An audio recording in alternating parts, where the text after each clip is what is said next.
안녕하세요. 승리하는 삶 가족 여러분. 오늘은 4월 28일입니다. 저희들 오늘은 이제 생명의 떡이신 예수님에 대해서 배우게 됩니다. 오늘 본문으로 바로 들어가 보도록 하겠습니다. 저희들 승리하는 삶은 발행이신 박요일 목사님께서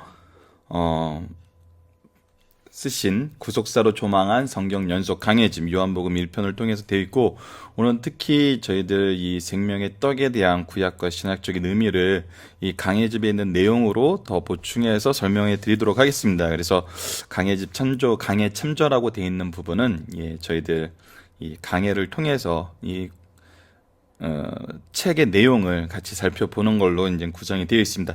오늘 말씀을 먼저 보도록 하겠습니다. 예수님은 우리의 생명의 떡이시다. 요한복음 6장 35절로 40절입니다. 예수께서 이르시되 나는 생명의 떡이니. 자, 예수님께서 이제 생명의 떡이라고 선언하고 계세요. 내게 오는 자는 결코 줄이지 아니할 터요 나를 믿는 자는 영원히 목마르지 아니하리라. 줄이지 않고 목마르지 아니한다. 그러나 내가 너희에게 이르기를 너희는 나를 보고도 믿지 아니하는도다 하였도다. 자, 이 믿지 않는 거에 대해서 우리 항상 5장 부분 내용을 기억했으면 좋겠어요. 이들이 왜 믿지 않는 이유에 대해서 예수님의 진단은 뭐였죠? 하나님을 사랑하지 않기 때문이었어요. 이들은 스스로 하나님을 사랑한다 했지만 서로의 영광을 구했어요. 그래서 믿지 못해요. 근데 주신 말씀 그대로를 보고 그 내용을 우리가 이해하고 경험하게 되면 믿지 않을 수가 없죠. 자, 37절입니다. 아버지께서 내게 주시는 자는 다 내게로 올 것이요. 자, 우리 기독교, 특히 장로교, 개혁주의에서 잘 많이 하는 바로 예정신앙에 대해서 여기에서 보여주고 있어요. 이 부분은 저희들 금요일 날, 금요일 혹은 또 목요일 2부로 만들어서 다시 한번 하든지, 저희들이 이게 저희들 오프라인 강좌 토요일 날에는 분명히 하는데, 동영상으로는 될지 안 될지는 아직은 준비 단계라 확신을 못 드리겠네요. 내게 오는 자는 내가 결코 내쫓지 아니하리라. 내가 하늘에서 내려온 것은 내 뜻을 행하려 함이 아니요 나를 보내신 이의 뜻을 행하려 함이니라. 예정신학 안에서 있는 구속의 언약까지 얘기를 해주고 있어요. 나를 보내신 이의 뜻은 내게 주신 자 중 내가 하나도 잃어버리지 않고 마지막 날에 다시 살리는 이것이니라. 전적인 은혜를 말한 거죠. 자, 내 아버지의 뜻은 아들을 보고 믿는 자마다 영생을 얻는 이것이니 마지막 날에 내가 이를 다시 살리리라. 앞으로 오게 될 언제를 얘기하는 거죠? 재림 때까지 말씀을 얘기를 해주고 있어요. 자, 이 내용을 보면 너무 짧은데 그 37절에서 보면은 창세 전에 이미 예정하는 구속의 예정부터 시작해가지고 지금 현재 믿음으로 구원에 이르는 내용과 앞으로 오셔서 심판주로서 우리를 다시 부활하게 하시는 부활신앙까지 짧은 곳에 다 녹아내려 있어요. 이거를 우리가 듣고 바로 이해할 수 있는 이 은혜의 시대에 산다는 거, 말씀이 완성된 시대에 산다는 것은 바로 이 은혜를 누리면서 사는 거거든요. 그래서 이 말씀이 어떻게 이루어졌는지 우리가 이제 확인하면서 우리는 볼 수 있잖아요.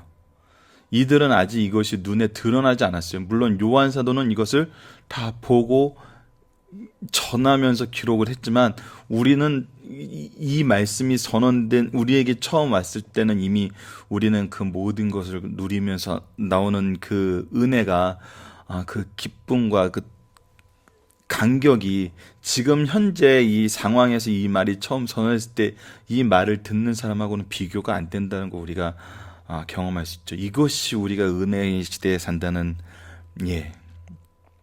증명입니다. 자, 오늘 그러면 본문 묵상하기 내용을 보도록 하겠습니다. 예수님이 자신을 생명의 떡이라고 말씀하신 것은 어떤 의미가 있나요? 그래서 이것이 오늘 이제 박요일 목사님의 요한복음 강해집의 내용을 짧은 부분을 소개하게 되는 부분입니다. 자, 생명의 떡에 대한 구약적인 배경이 있어요. 이것이 이제 요한복음의 특징이면서 또 예수님의 이 구속사가 이미 하나님의 계획대로 그 구속의 그 경륜에 의해서 이미 모든 것이 준비된 대로 드러난 것을 우리가 이루어진 것을 확인할 수 있는 거거든요. 그래서 생명의 떡에 대한 구속적인 의미를 보면 더더욱 모든 것이 정말 예수님을 예표하고 있다는 걸 볼 수 있어요. 성막 안에는 성소와 지성소가 있었어요. 지성소는 대제사장이 1년에 한 번만 들어가는 곳이고 성소는 제사장이 매일 빠짐없이 축일만 하는 곳이에요. 제사를 드리는 곳이에요. 성소 안에는 3가지 성물이 있는데 금향단, 진설병, 등잔이었어요. 이 성물들 모두 정금으로 썼어요. 소리내어 찬송하고 기도하는 건 성전 앞뜰에서만 가능하고, 성수에 들어오면 제사장은 침묵을 지키며 향단에 향을 피우고 등대에 기름을 부으며 상에 떡을 진설했어요. 자, 향단과 그 등잔과 진설병잔, 이 각각의 기능을 아시겠죠? 향단에는 향을 피고 등대에는 기름을 부으며 상에는 떡을 진설해. 떡상에는 떡이 항상 있게 했고, 진설 방법은 이스라엘 12지파를 상징하는 떡 12개를 두 줄로 6씩 있게 하였어요. 이 떡은 매 안식일마다 새롭게 진설하고, 지난 떡은 아론과 그 자손이 거룩한 곳에서 먹어야 했어요. 근데 중요한 거는 이 떡은 이교도들처럼 하나님께서 잡수시라고, 하나님 여기 와서 이거 드셔주세요, 조상신님 여기 와서 이거 드세요, 이런 게 아니라 뭘 얘기한다고요? 바로 예수님의 몸을 상징하며 생명의 말씀을 상징해요. 바로 우리를 구원하시는 구원의 그 경륜을 이미 가르쳐주고 있었던 거예요. 이 제도를 통해서. 누구를 기다리라고요? 이제 생명의 떡으로 오시는 예수님을 기다리라고요. 그것은 무엇이라고요? 말씀이라고요. 그래서 요한복음에 태초에 말씀이 계시니라, 이 말씀과 예수님의 관계를 정말 이 신비예요. 이게 정말 우리가 이해할 수 없는 내용인데, 예수님이 이 땅에 오셔서 이것을 보여주심으로 인해서 우리가 느끼게 되는 거거든요. 완벽하게 이해할 수는 없는 것 같아요. 근데 경험하게 돼요. 이게 정말 기독교 신앙의 놀라운 것이거든요. 다른 종교는 깨달음을 얻으라 그러는데 우리는 깨닫지 못하는데 경험을 해요. 우리의 은혜가 그렇고 예수 그리스도의 이 세상에 오심이 그렇고 구속사가 그래요. 정말 이 부분이 우리에게 주는 은혜가 큼을 정말 깊이 느끼게 됩니다. 자, 계속 볼까요? 네. 예수께서 이를 증명하셨으니 표적을 베푸실 때 떡을 사용하셨고, 자, 그래서 이 구약의 진설병에 있던 그 떡의 의미를 예수 그리스도와 말씀으로 했던 걸 예수님께서 어떻게 증명하셨냐면, 표적을 베푸실 때 떡을 사용했고 자신을 참떡 생명의 떡이라고 하셨어요. 자, 5장 6장에 다 나타나요. 그리고 성찬 때 떡을 떼어주시면서 이것을 자신의 몸이라고 하셨어요. 그리고 성전을 자기 몸에 비유하셨고, 그러므로 생명의 떡은 다음과 같은 의미가 있어요. 자, 첫째, 예국 광야 생활 중에 이스라엘 백성들이 맛봤던 만나는 백성의 삶을 유지시키는 생명의 수단이었어요. 그래서 이 떡이 가지고 있는 첫 번째 의미는 생명이에요. 이러한 만나처럼 예수님은 하늘에서 내려온 영적 양식이에요. 즉 하나님께서 구하는 이들에게 주시는 영적이며 초자연적인 만나라는 거예요. 무엇을 주는? 생명을 주는. 근데 이 생명은 단회적인 생명이 아니라 영원한 생명이에요. 그래서 두 번째, 생명의 떡이라는 말씀은 무교절 기간에 주셨어요. 자, 어제 우리 이 무교절 기간이 있음을, 이 부분을 알려면, 저희들 언제 한번 그 유대 그 절기에 대한 설명이 있어야 되겠네요. 저희들 안식일, 유월절, 초막절, 수전절, 이때 나타났던 예수님의 이적이기 때문에 이 기간에 나타났던 의미와 그 내용을 다시 한번 보는 시간을 갖도록 하겠습니다. 저희들 예전에 이제 목사님들의 이제 특강보다는 이제 원고로 저희들이 그 강좌 내용을 실었던 시기가 있어요. 이제 그래서 저희들 승리하는 산 1.0 버전 그때라 그랬는데, 저희들 이스라엘에 계신 윤덕재 목사님께서 이 예루살렘의 유대인의 절기에 대한 설명의 글을 잘 적어 주셨어요. 저희들 이게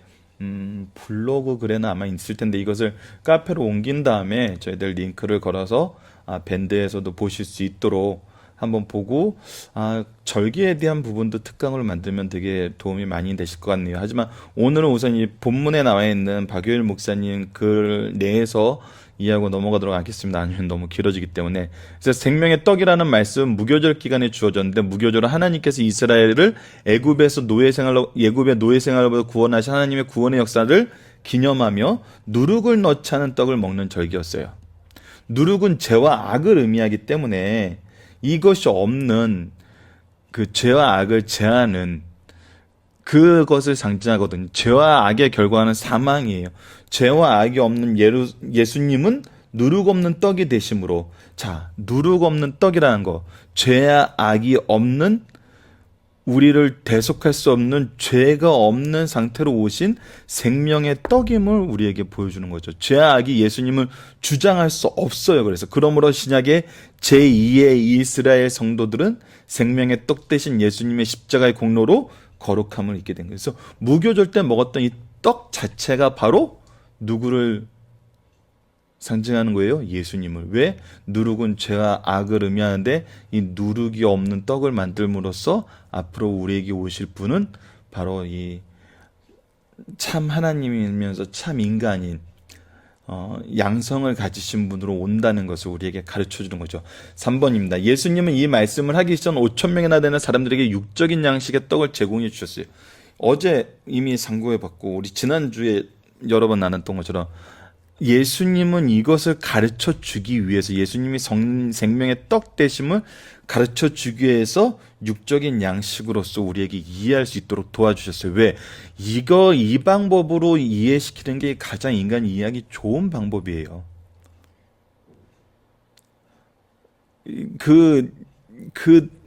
이 인간의 본질이나 이 인간의 삶의 처음 시작이 선악과도 왜 먹을 것이 없고 이 무교절도 왜 먹을 것으로 기념하라, 잊지 말고 먹을 때마다 기억하란 거지만, 또 그런 의미과 동시에 그렇게 해서 계속 기억하고 계속 잊지 않고 계속 우리 스스로 생각하면서 하나님의 뜻을 우리가 기념하게 하신 이유인과 동시에 또 이렇게 이해하는 방식이 우리가 가장 잘 이해할 수 있는 방식이라는 거예요. 인간의 본질상의 성격이 있다는 거죠. 그 부분을 아시기 때문에 예수님께서는 이 방법을 취했는데, 안타까운 거는 인간의 욕구가 여기에만 포커스가 맞춰서 여기서 더 이상 뒤에 것을 보지 못한다는 데 있는 거죠. 근데 뒤에 것이 더 좋은데, 비교할 수가 없는데, 그리고 이것이 해결되면 이거는 당연한 건데. 자, 이 기적은 예수님이 사람의 영적인 음식을 해결해 줄 수 있는 분임을 상징하는 것이다. 모든 사람이 예수님을 믿고 생명의 떡을 먹은 것은 아니었다. 이것이 선택과 유기라는 또 신학 사상 안에서 또 드러나는 부분입니다. 그러나 진정으로 예수님을 믿고 따랐던 사람들은 생명의 떡을 받은 복음으로 인해 영원한 생명을 소유하게 되었습니다. 자, 우선은 본문 내용을 충분히 이해를 하시면은 우리의 신앙생활의 모습과 예수님이 우리에게 가르쳐주고자 하는 것이 무엇인지 정확하게 이해할 수 있어요. 그리고 이것을 우리의 삶에 적용할 수 있죠. 하지만 우리가 신학적인 용어로 이것을 정리한다는 것은 어떤 유익이 있냐면, 이 부분을 더욱더 쉽게 설명할 수 있고, 또 이 말씀을 누렸던 사람들로 하여금 동일한 모습으로 신앙생활 하는데 그 정리해주는, 또 이렇게 실천할 수 있는 어떤 구호적인 그런 의미를 우리에게 줄 수 있어요. 그래서 얼마 전에 이제 한 예를, 비슷한 예가 될 수도 있고 약간 거리가 있는 예가 될 수도 있는데, 우리가 신학적인 용어를 많이 알게 된다는 것은 우리 예전에 미생 보셨죠? 미생이 처음에 그 종합무역상사에 취직하고 나서 처음에 하게 되는 게 뭐죠? 무역 용어를 암기하는 거예요. 무역 용어에 대한 정의를 이해하고 그것을 암기한 다음에 그거를 가지고 보고서를 쓰는 거거든요. 그래서 회사 다니시는 분들 이미 여러 번 경험했겠지만, 보고서 길게 쓰지 말고 한 장으로 써. 한 장으로 쓸 때 반드시 필요한 게 바로 그 무역 용어예요. 여러 가지 다양한 상황을 단어 한두 개의 조합으로 바로 표시를 할 수 있어요. 그래서 그거를 보는 사람들이 그것을 바로 이해할 수 있어요. 왜냐하면 이 사람들은 그 배경에 대한 지식을 공유하고 있기 때문에. 그래서 정확한 내용을 효과적으로 빠르게 전달할 수 있는 그런 특징이 있거든요. 근데 신조를 무조건 이거에 빗대어서 얘기할 수는 없지만, 이런 기능이 있어요. 그래서 우리가 신조를 우리가 확실하게 이해하고 있다는 것은, 우리가 그리고 그 신조를 고백한다는 것은, 사도신경처럼 고백한다는 것은 이 말씀, 우리 오늘 생명의 떡이 되신 예수님에 대해서 우리가 온전히 이해하고 있다는 뜻이고, 이것을 우리가 공유하고 있다는 뜻이에요. 그것이 바로 성도의 모습이라는 거죠. 그래서 신학적인 용어를 저희들이 좀 바로 이해하고 또 얘기했을 때 그것을 공유할 수 있고 또 설명할 수 있는 그런 부분이 있는 것이 참 유익합니다. 그래서 이번 주에는 저희들 지난 주말 특강에서도 김천수 목사님이 칼빈의 그 튤립, 이 5대 교리에 대해서 설명을 하셨는데, 이 부분을 저희들 이번 리더 모임에서는 한번 적용해서 말씀을 상고하려고 그래요. 근데 어려울 수 있어요. 어려울 수 있는데 이 요한복음 6장 말씀은 다 이해하면은 또 그렇게 어렵지도 않아요.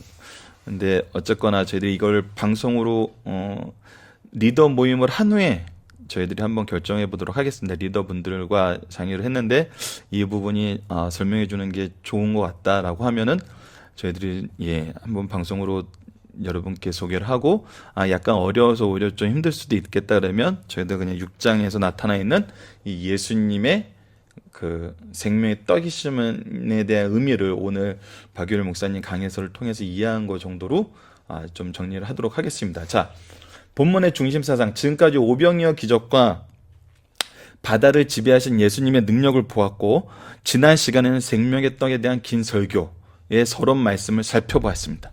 이 시간에는 예수님의 말씀을 듣던 사람들이 주여 이 떡을 항상 우리에게 주소서라고 한 요구가, 수가성 여인이 주여 그런 물을 내게 주사 목마르지 않고 또 여기에 물 길러 오지 않게 하옵소서라고 한 요구가 비슷한 어리석은 말임을 지적을 해요. 여전히 어디에 머물고 있는 거예요? 육적인 필요에 머물고 있는 거예요. 그들의 어리석음을 타이르시면서 진리를 바르게 가르쳐 주신 말씀에 대해서 오늘은 나누어 보려고 합니다. 자, 오늘 본문의 중심 사상은 예수께서 나는 생명의 떡이라고 말씀하셨다는 거예요. 예수께 대한 우리 신앙은 이론이 아니라 먹는 행위와 같이 실제적인 거라는 거예요. 그래서 항상 실제적인 것과 연결해서 우리에게 얘기를 해주고 계세요. 먹음으로 줄인 것이 멈추는 것 같이 믿음으로 영적 기가를 해결할 수 있다는 거예요. 그래서 우리는 구호적인 것에서 끝나지 않아요. 그래서 제가 이제 아까도 이제 신학적인 용어가 구호로 우리가 받아들여서 이해하는 굉장히 큰 도움을 주지만, 이것이 지적인 자랑에서 끝나고 그 지식적인 본에서 끝날 수 있어요. 그래서 어떻게 보면 이 예수님이 보여주신 말씀을 있는 그대로 받아들이는 것이 오히려 이렇게 실질적인 행동과 연결되는 것임을 더 잘 이해할 수도 있게 해요. 둘째, 예수님은 자신의 생명의 떡이신 동시에 생명을 주시는 분이라는 뜻이에요. 자, 우리 믿음이 이 역사한다는 것과 이 믿음 자체라는 것이, 예수 그리스도에 대한 믿음이 핵심이란 거, 예수님의 생명 자체라는 것이, 이게 정말 놀라운 신비거든요. 예수님 외에는 이럴 분이 없는 거예요. 그분은 주시는 자요, 주시는 선물 자체라는 거예요. 주면서 그 자체예요. 자신이 대제사장인 동시에 제물이 되시는 거예요. 그러므로 예수님을 믿는 자, 먹는 자는 속죄 효과를 받아 누리고 그와 일치되어 밀접한 연합을 이루어요. 그 믿음 안에서 예수님과 함께 동행하는 삶을 살게 되는 거예요. 자, 2번입니다. 신앙은 하나님께서 주시는 선물이에요. 그런데 이것이 우리의 능력이나 우리의 노력으로 된 것이 아니라 전적인 하나님의 은혜라는 거예요. 사람들이 그리스도를 믿지 않는 것은 그리스도의 권위가 부족하거나 말씀이 모순돼서가 아니에요. 다만 그들이 하나님의 택하심을 받지 못한 까닭이에요. 또 믿는 자들은 그들의 의지력으로 믿는 것이 아니라 하나님의 인도하심으로 된 것이기 때문에 구원은 확고불변한 것이에요. 그래서 우리의 상황이나 우리의 노력이나 우리의 조건이 뭐 그런 것 전혀 없어요. 확고불변한 것이에요. 그러므로 믿음을 소유한 자는 확실한 구원을 소유한 거예요. 이를 바로 알고 위로와 확신 가운데 사는 것을 가르쳐 주시는 말씀이에요. 예정에 의해서 우리는 이미 구원을 받았어요.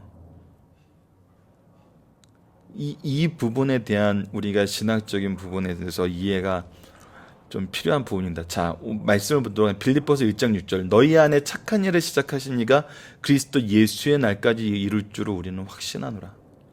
시작하시고 이것을 소유했다고 선언받게 되면은 예수 그리스도가 오실 날까지 우리는 이것을 소유하고 이루게 돼요. 이로 말미암아 디모데후서 1장 12절 이로 말미암아 내가 또 이 고난을 받되 부끄러워 아니함은 내가 믿는 자를 내가 알고 또한 내가 의탁한 것을 그날까지 그가 능히 지키실 줄을 확신함이라. 우리를 지키시는 그분이 우리를 지켜요. 우리가 그 길을 매달려서 그 길을 정진해서 그 길을 정말 열심히 가는 것이 아니라 우리를 지키시는 분이 우리를 그렇게 하게 만들어 주세요. 그래서 더 무서워요, 여러분. 너희들이 이제야 예수님께서 오정에서 말씀하신 것처럼 너희들 속에 하나님을 사랑하는 그 사랑이 없음을 알겠노라. 이 얘기는 뭔가요? 정말 믿는다 하면서 믿지 못하는 그들을 보면은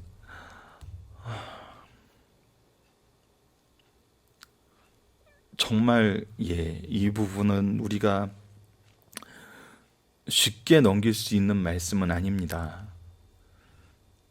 우리 스스로가 하나님의 말씀을 예수 그리스도에 대해서 정말 회개하는 심령으로 말씀이 주시는 그 의미를 바로 있는 그대로 받아들이지 않으면은 여전히 우리의 필요에 의해서 우리의 관점을 통해서 우리의 좋은 소견과 우리가 원하는 죄성과 악의 기준에 의해서 예수 그리스도를 바라보게 되면은 나의 영광만 찾게 된다는 거예요.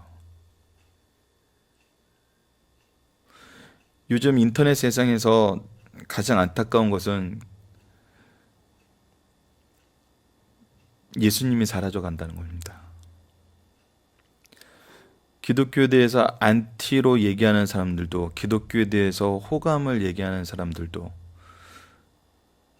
그들이 가지고 있는 행위와 그들이 가지고 있는 양식에 비추어서 자기가 좋다고 판단되면 아름답고 좋은 거예요.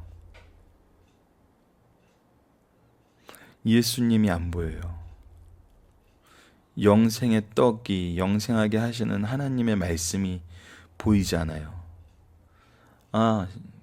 교회 다니는 사람 이런 일 하는 건 참 좋은데, 이런 면도 있었구나. 교회 다니면서 이렇게 하는 사람들도 있는 줄 몰랐네. 참 좋네. 교회가 좋은 면이 있네. 이런 건 칭찬이죠. 반대로 교회의 좋은 면이 안 보여. 교회가 뭐 저래. 근데 이 두 가지 다 판단의 기준은 각자가 세우는 선과 악이었고, 그리고 그 안에는 나의 마음이 합한 거라는 거예요. 근데 우리 믿음의 길은 그것과 좀 다릅니다. 믿음의 길은 예수 그리스도가 누구신지 발견하는 데서 시작하는 거거든요. 근데 우리는 신앙생활을 한다면서 우리가 한 번도 예수님을 보여준 적이 없는 거예요. 말씀을 그들에게 제시한 적이 없는 거예요. 예수 그리스도를 전한 적이 없는 거예요, 교회가. 물론 우리 교회 안에서 그게 이루어지고 있어요. 그것이 이루어지고 있는 것만으로도 정말 큰 은혜 맞아요. 근데 우리가 사회에게 우리를 드러낼 때도 그들이 보기 좋아하는 모습, 그들이 평가하기에 참 아름다운 모습으로 평가받기 위해서 예수 그리스도를 살짝 이렇게 밀어놓는 경우가 있거든요. 근데 그것을 하지 말라는 것이 아니라 본질을 찾자는 얘기인데, 안타까운 결과는 똑같다는 거예요.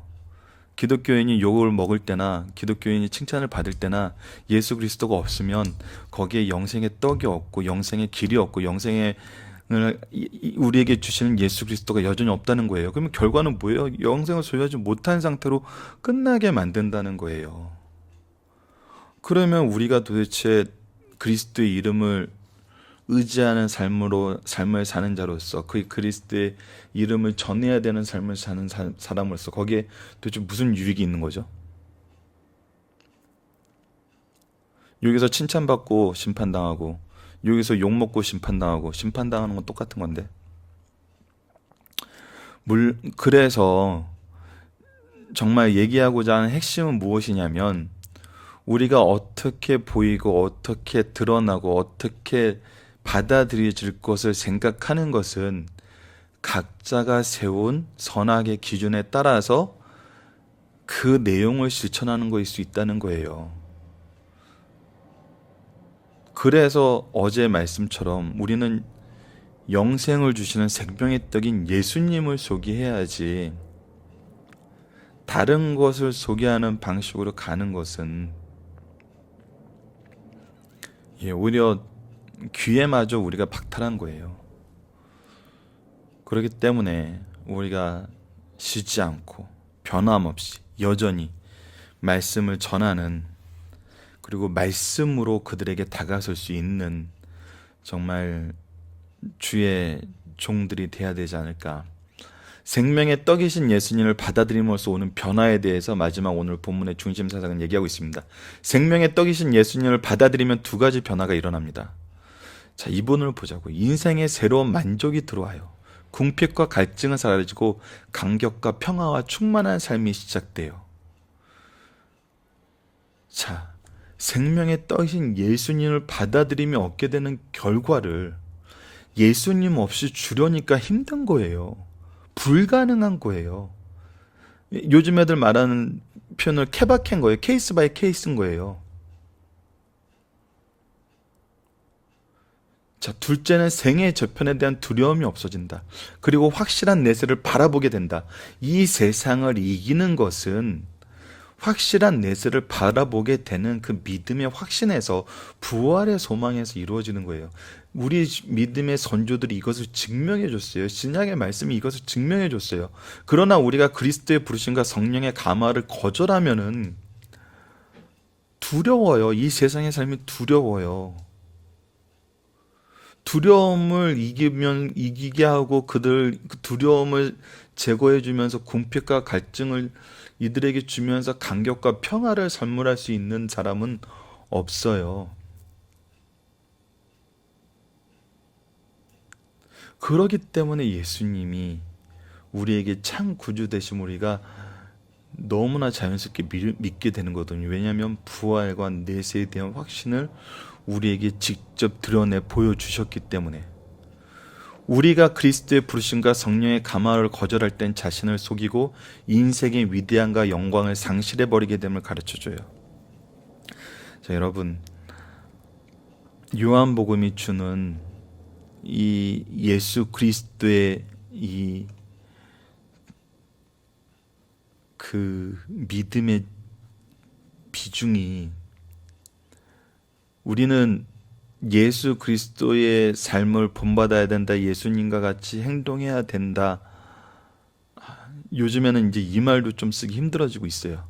예수님과 같이 행동해야 된다 하면서 예수님과 같이 행동한 게 무엇이냐라고 설명을 할 때 이 내세에 대한 얘기, 성령의 감화에 대한 얘기, 이 정말 새로운 삶의 이 만족을 통해서 오는 평화, 충만한 삶에 대한 얘기는 안 하고 여전히 육체적인 필요를 채워주시고, 너희들이 지금 이적을 보고 나로 온 것이 아니라 떡을 보고 나로 왔다고 하는 이 예수님의 지적을 우리는 좋은 것으로 받아들여서 해석하고 있다는 거예요. 예. 근데 예수님은 그거 지적했는데요. 거기서 벗어나야 된다고.